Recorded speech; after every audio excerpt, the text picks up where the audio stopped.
যারা নির্বাচনের 2 মাস আগে থেকেই সব রাজনীতি করে, এটা বিজেপির পাল্লায় পড়ে।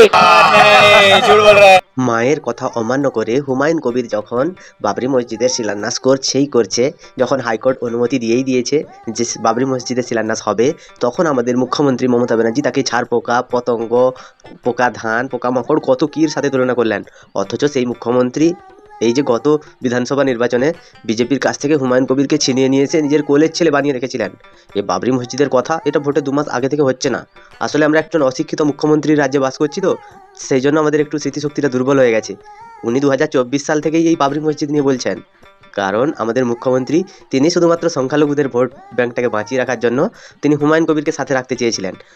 পরে যখন দেখছেন বাড়াবাড়ি হয়ে যাচ্ছে, তখন তিনি একটুখানি নিজেকে সরিয়ে নিলেন হুমায়ুন কবিরের কাছ থেকে। তো আজকেই পাল্টিবাজ মুখ্যমন্ত্রীকে নিয়েই কথা বলবো।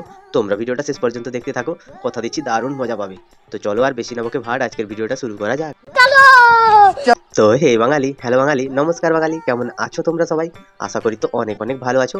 তো আজকের একটা নতুন ভিডিওতে তোমাদের সবাইকে অনেক অনেক স্বাগত। আরে হ্যাঁ ভাই হ্যাঁ। আর যারা ইলেকশনের সময় ব্ল্যাকমেলিং করে তাদের বলবেন এখন ব্ল্যাকমেলিং নয়, জীবন বাঁচাবার সময়। ভোটের 1 থেকে 2 মাস আগে জীবন বাঁচানোর লড়াই, বিজেপির বিরুদ্ধে রুখে দাঁড়াতে হবে, বিজেপি পশ্চিমবঙ্গটাকে শেষ করে দিচ্ছে, বিজেপি বহুত খারাপ পার্টি।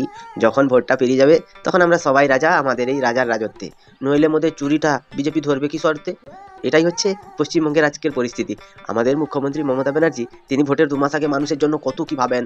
মায়েদের লক্ষ্মীর ভান্ডার 500 টাকা থেকে বাড়িয়ে 1,500 টাকা করে দেন, এবং গ্রামে গ্রামে যেসব অত্যাচার করে সিভিক পুলিশেরা আছে, যারা নিজেদেরকে ডন মনে করে বা এসপি টাইপের মনে করে, তাদের বেতন বাড়ানো হয়। গ্রামে গ্রামে যেসব মহিলারা ভাতা পান তাদের ভাতা বাড়ানো হয়।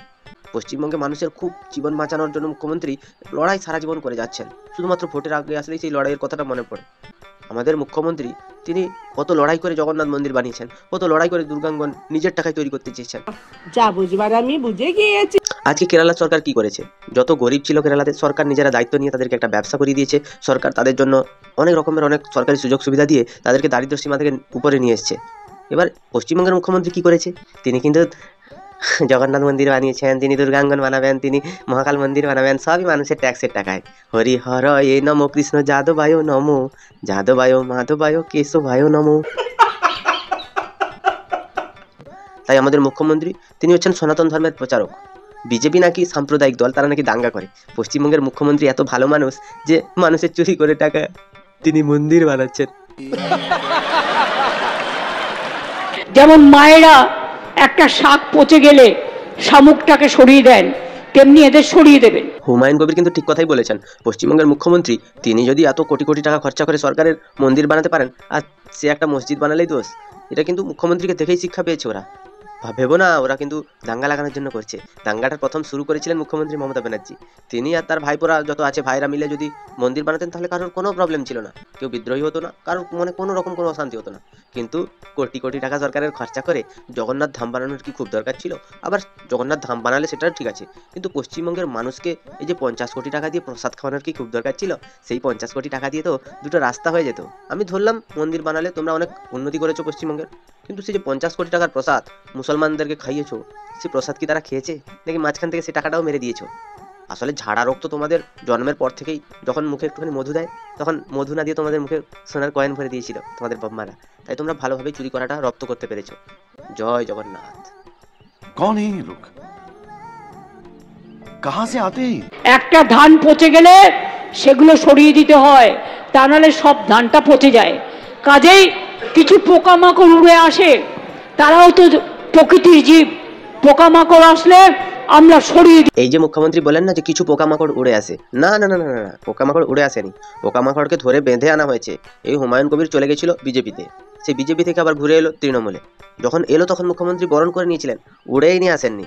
আর সে যদি পোকামাকড় হয়, তুমি হচ্ছে নরকের কীট। शाबाश बेटा, बहुत बढ़िया। সে একটা মসজিদের শিলান্যাস করছে, তাও বা তাদের নিজেদের টাকায়। তোমার মতো এরকম সরকারি টাকায় সরকারি জমি সেটা দিয়ে কিন্তু শিলান্যাস হচ্ছে না। আবার সেটা সব ক্রেডিট নাকি তুমি নিচ্ছ। মমতা বন্দ্যোপাধ্যায়ের অনুপ্রেরণায় দীঘার মন্দির উদ্বোধন হয়েছে, সেই মন্দিরের সাইডে তোমার ফটো আছে। মানে জগন্নাথ দেবের আগে আমাদের দিদি মমতা ব্যানার্জি, তিনি দয়াময়ী, মমতাময়ী, করুণাময়ী, ছলনাময়ী, সবকিছুই তিনি। जी सर, আপনি ঠিক বলিয়াছেন। দেখে শুনে মমতা ব্যানার্জির গলায় পুরো কুঠারাঘাত করেছে এই হুমায়ুন কবির। দেখো ভোট আসতে আর কটা দিন বাকি, কিছু যদি সংখ্যালঘু ভোটকে তারা কাটিয়ে নিতে পারে, এখানটায় জয় কিন্তু বিজেপির দেখা যাচ্ছে।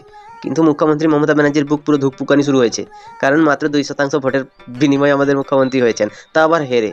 তাহলে পশ্চিমবঙ্গে যদি ভবানীপুরে মুখ্যমন্ত্রী কোনো কারণে হেরে যায়, এরপর আর কোথায় দাঁড়িয়ে জিতবে সেটার খেয়াল আছে তো? তো তোমাদের কি মতামত তোমরা আমাকে একটু কমেন্টে জানিও। যদি ভিডিওটা ভালো লাগে তাহলে লাইক করো, শেয়ার করো, সাবস্ক্রাইব করো, পাশে থাকা বেল আইকনটা প্রেস করতে একদম ভুলবে না। সবাই ভালো থেকো, সুস্থ থেকো, সাবধানে থেকো, আর দেখতে থাকো বাংলা আর্ট করে ঘর।